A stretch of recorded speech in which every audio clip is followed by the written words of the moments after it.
ओम श्री कृष्ण कन्हैया लाल की जय।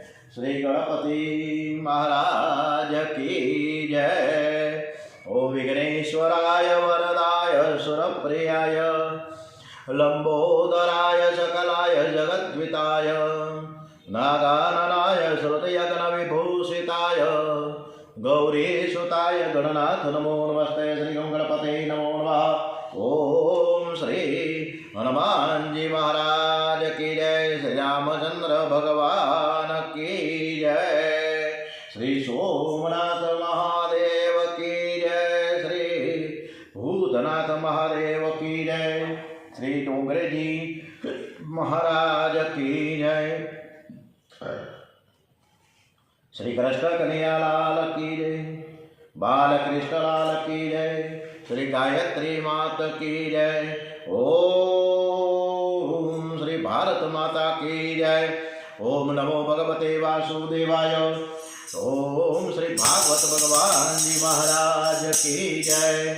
आज 21મી જાન્યુઆરી અને મહાસુદ ત્રીજ છે।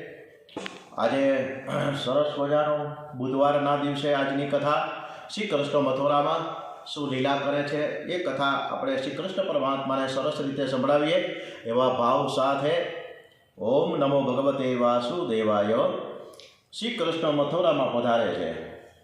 મથુરાની બહાર બગીચામાં નંદ બાબાએ મુકામ કર્યો છે। શ્રી કૃષ્ણ અક્રૂરજીને કહે છે કે તમે ઘેર જાઓ, અમે અહીંયા બાગમાં વિશ્રામ કરીશું। અક્રૂરજીને બહુ જ ઈચ્છા છે કે શ્રી કૃષ્ણ મારા ઘેરે આવે, મારું ઘર પવિત્ર થાય। શ્રી કૃષ્ણ કહે છે કે કાકા, મામાની ખબર લીધા વિના મારે કોઈના ઘેર જવું નથી। કંસ મામાની ખબર લઈને પછી જ આવીશ। અક્રૂરજી રાજમહેલમાં જઈને કંસને ખબર આપી છે કે શ્રી કૃષ્ણ અને બલરામને હું લઈ આવ્યો છું। એવો ગામની બહાર બગીચામાં મુકામ કર્યો છે, આવતીકાલે તમને મળશે। કંસ ખૂબ જ રાજી થયો છે। મથુરા એટલે માનવ કાયા। માનવ કાયામાં વિષયાનંદ હોય ત્યાં સુધી બ્રહ્માનંદ આવે નહીં। આ માનવ કાયામાં શ્રી કૃષ્ણ અને કંસ એકી સાથે રહી ન શકે। કંસ એ કામ છે, જેમ અંધકાર અને રવિ બે સાથે રહી શકતા નથી, તેમ કામ અને ઈશ્વર પણ સાથે રહી શકે નહીં। જहाँ કામ વहाँ રામ નહીં, જहाँ રામ વहाँ નહીં કામ। तुलसी दोनों नौ रहे, रवि रजनी एक ठाम। श्री कृष्ण बलरामजी नंद बाबाની સાથે બગીચામાં બેઠા છે।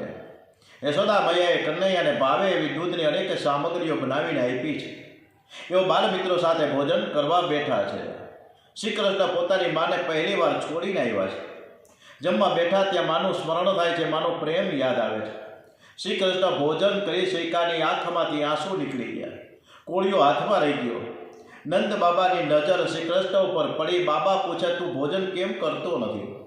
કહ્યું કે મને મારી મા બહુ યાદ આવે છે, મારી મા બહુ ભોળી છે, તે મારા વગર ઘરમાં રડતી હશે, મારી માને કોણ સમજાવતું હશે? જ્યાં સુધી મારી મા ન ખાય ત્યાં સુધી મારાથી ખવાય કેમ? મારી મા તથા મારી વહાલી ગાયો ભૂખી રહી હશે।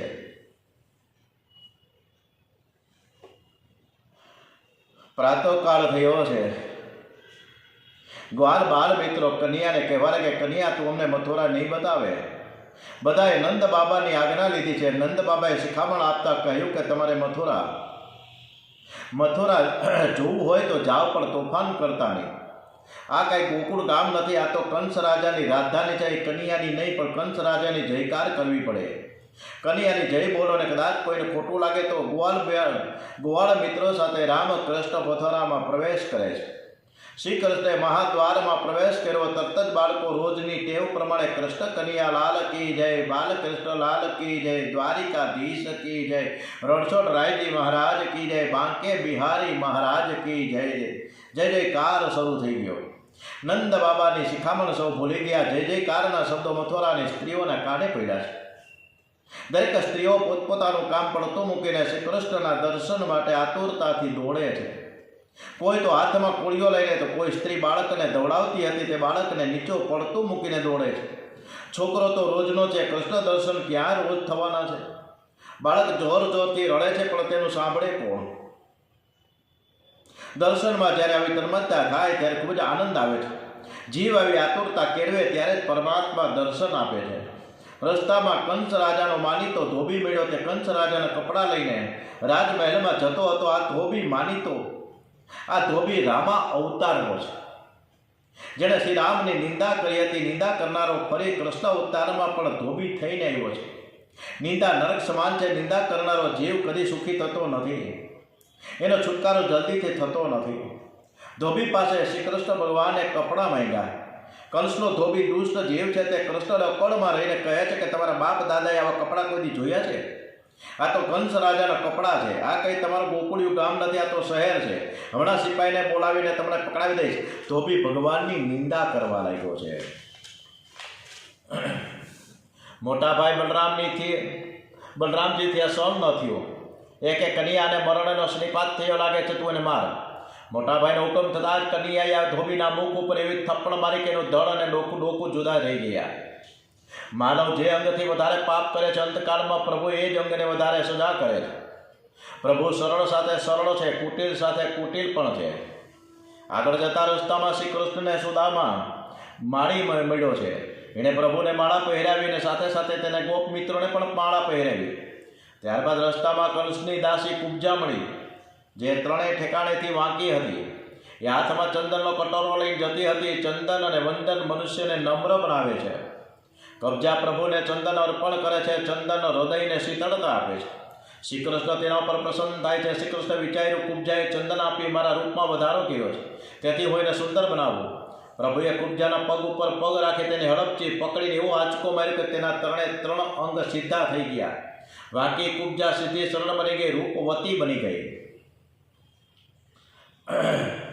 આમ મથુરાના પ્રવેશ કરતા બધા જ બાલ મિત્રો સાથે આગળ વધતા ગયા અને પાછા બધે ફરીને સાંજે પાછા ત્યાં બગીચામાં આવ્યા.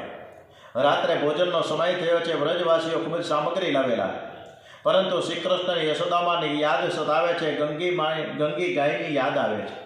મારા વગર મારી ગાયોનું શું થતું હશે? બીજે દિવસે પ્રાતઃકાળમાં દરબાર ભરાયો. કંસને પોતાના મૃત્યુના ચિહ્નો જણાવવા લાગ્યા. જે પોતાના મલો ચારણ અને મુષ્ટિકને બોલાવીને કહે છે કે આજે મલ્લયુદ્ધ વખતે તમે બલરામ કૃષ્ણને મારી નાખજો. જો તેઓ ના પાડે છતાં પણ પરાણે તેને કુસ્તીના અખાડામાં ઘસડી જજો. કંસનો હુકમ થતાં સેવક નંદ બાબાને બોલાવવા ગયો. નંદ બાબા દરબારમાં જતા પહેલા કન્યાને શિખામણ આપે છે કે કન્યા તું સભામાં આવે ત્યારે શાંતિથી બેસ છે, તોફાન કરતો નહીં. કન્યાઓ કહે બાબા હું તોફાન કરતો નથી, પરંતુ અમે ગામડામાં રહીએ છીએ એટલે લોકો અમને ચીડવે છે. જો મારા મિત્રોને કોઈ હેરાન કરે તો હું પછી તેને મારીશ. કૃષ્ણ બલરામ નંદ બાબા તથા ગોપા મિત્રોની સાથે દરબારમાં આવ્યા છે. પહેલા શ્રી કૃષ્ણ ઉપર કોવલિયા પીઠ હાથીને છોડવામાં આવ્યો. પ્રભુએ લીલા કરી કોવલિયા પીઠ હાથીને મારે છે. પછી તો રંગભૂમિમાં શ્રી કૃષ્ણ પ્રવેશ કરે છે. ત્યારે તેઓને મનોને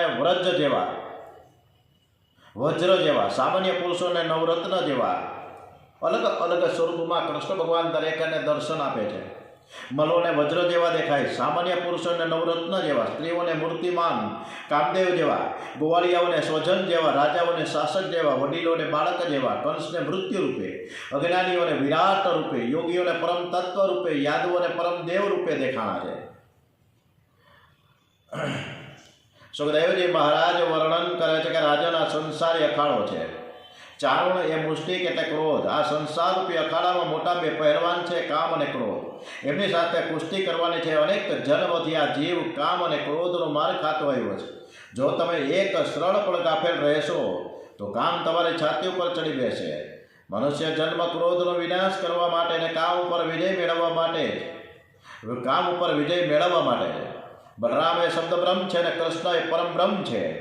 જે નાદ બ્રહ્મની ઉપાસના કરે અને પ્રભુ સાથે અતિશય પ્રેમ કરે તે જ કામ અને ક્રોધને મારી શકે છે. નંદ બાબાએ હનુમાનજીની બાધા રાખી છે. હે હનુમાનજી, હું તમને વંદન કરું. મારા કન્યાને તમે સાચવજો અને એને શક્તિ ખૂબ ખૂબ આપજો. હું ગોકુળમાં જઈને તમને 11 મણના લાડુ ખવડાવીશ. કન્યાએ જોયું કે બાબા ગભરાય છે. તેણે દેવોની બાધા રાખવાનું શરૂ કરી દીધું છે. હવે કામ જલ્દીથી પતાવવું પડશે. કન્યાએ ચારુણને જોરથી ધક્કો મારી નીચે પાડ્યો. નંદ બાબાને થયું કે કન્યામાં હનુમાનજીનો આવેશ આવેલો દેખાય છે. આ તો હનુમાનજીની કૃપા થઈ છે. ચારુણને ખાતરી થઈ કે કન્યો બાળકની પર મારો કાળ છે. હવે જો કુસ્તીમાંથી નાસી જઈશ તો કંસને મને મારી નાખે, એના કરતાં હું કન્યાના હાથે મરું તો મારું મરણ સુધરે. આ વિચારી ચારણ છેલ્લો ઉપાય કરે છે અને મુઠ્ઠીઓ વજ્ર કરતાં પણ કઠણ હતી. વિચાર કરે કે હું દોડતો જઈને કન્યાની છાતી ઉપર મુષ્ટિ પ્રહાર કરું.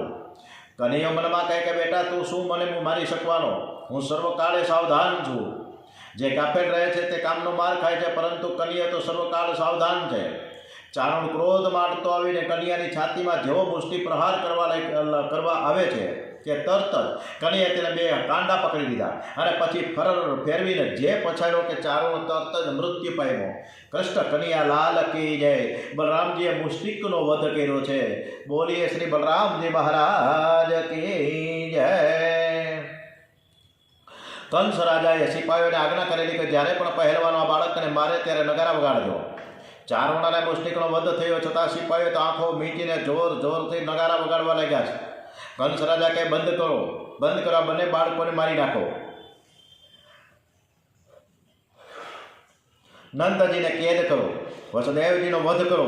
શ્રી કૃષ્ણ જોતા કંસ બહાવરો બની ગયો છે. બલરામજી કહે કે મામાને મરવાની બહુ જ ઉતાવળ થઈ છે, હજુ એની અક્કલ ઠેકાણે આવવાની નથી.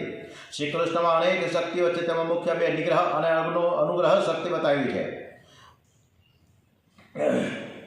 કુબ્જા ઉપર કૃપા કરી તે અનુગ્રહ શક્તિ અને ચારણ અને મુષ્ટિકને કુસ્તીમાં મારી નાખાય નિગ્રહ શક્તિ. બલરામજી કહે છે કે બે શક્તિઓ બતાવી છે, છતાં હજુ મામાને અક્કલ નથી આવતી. હવે કન્યા તું એને માર, તો જ એની અક્કલ ઠેકાણે આવશે. મોટા ભાઈની આજ્ઞા થતાં જ કન્યો તો દોડતો ગયો અને જોઈ કંસ ગભરાઈ ગયો. મારો કાળ આવ્યો છે. એના માથા ઉપર મુગટ પડી ગયો. કન્યો એનો વાળ પકડીને કહે કે હું દેવકીનો 8મો પુત્ર અને તને મારવા આવ્યો છું. તે રસ્તામાં મારી માના વાળ પકડાતા ને આજે હું તને મારીશ. ગભરાયેલો કંસ કઈ બોલી શક્યો નહીં. કન્યાએ તેના વાળ પકડી એવો તો હલાવીને પછાડ્યો કે કંસ મરી ગયો. પ્રભુએ કંસ રાજાને સદગતિ આપી છે. કંસને માર્યો નથી, તાર્યો છે. કંસના મૃત્યુથી બધાને આનંદ થયો, માત્ર કંસની રાણીઓને દુઃખ થયું. ત્યારે કન્યો મામી પાસે ગયો. કન્યાને બધા નાટક કરતા આવડે છે કે મામીઓ સાથે તે પણ પોક મૂકીને રડવા લાગ્યો, એવું મારા મામા.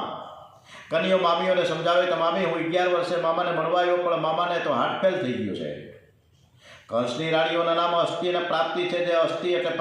જે અસ્થિ એટલે કે મારી પાસે આટલું છે અને પ્રાપ્તિ એટલે હવે આટલું મેળવીશ. જે આખો દિવસ અસ્થિ અને પ્રાપ્તિના જ વિચારો કર્યા કરે છે તે કંસ છે. નીતિ અને અનીતિથી દ્રવ્ય ઉપાર્જન કરી મોજ શોખમાં વાપરવાની જે ઈચ્છા રાખે છે તે કંસ છે. જેને સંસાર સુખ ભોગવવાની જે ઈચ્છા હોય છે તે કંસ છે. બીજાને રડાવી પોતે આનંદ માણે એ જીવ કંસ છે. કંસ એવો દુષ્ટ હતો કે તે પોતાના પિતા ઉગ્રસેનને પણ કેદમાં રાખી પોતે રાજગાદી ઉપર બેઠેલો. પહેલા એક કંસ હતો, જ્યારે આજે સમાજમાં તો ઘણા બધા કંસ જોવા મળે છે.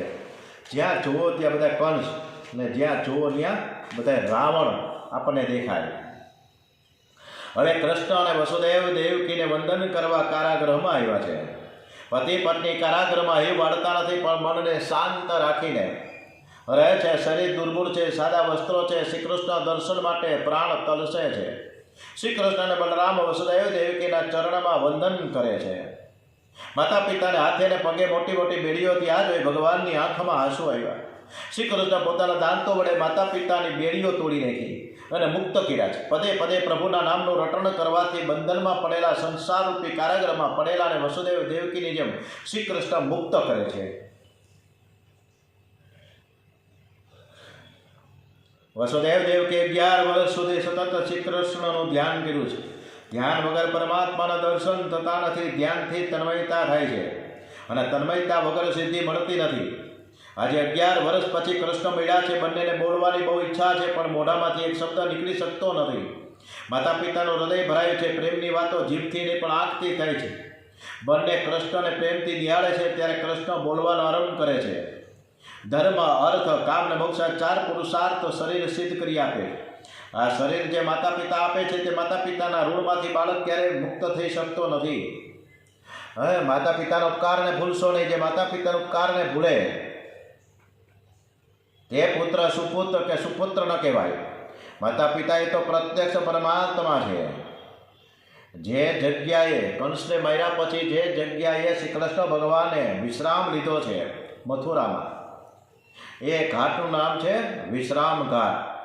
અને સાંજના 7 વાગે ત્યાં આરતી થાય છે. આજે યમુનાજીમાં મેં 4 દિવસ પહેલાં જ યમુના પાન કર્યું હતું. ચોખ્ખું પાણી છે, સરસ મજાનું. તો આપણે પણ યમુનાજીના દર્શન કરવા જવાના જ છીએ. ઓમ શ્રી કૃષ્ણ કનૈયાલાલ કી જય, શ્રી બાલકૃષ્ણલાલ કી જય. ઓમ નમો ભગવતે વાસુદેવાય. શ્રી ડુંગરેજી મહારાજ કી જય, શ્રી ભાગવત ભગવાનજી મહારાજ કી જય. ઓમ નમઃ પાર્વતે પતે. હર હર હર હર મહાદેવ હર.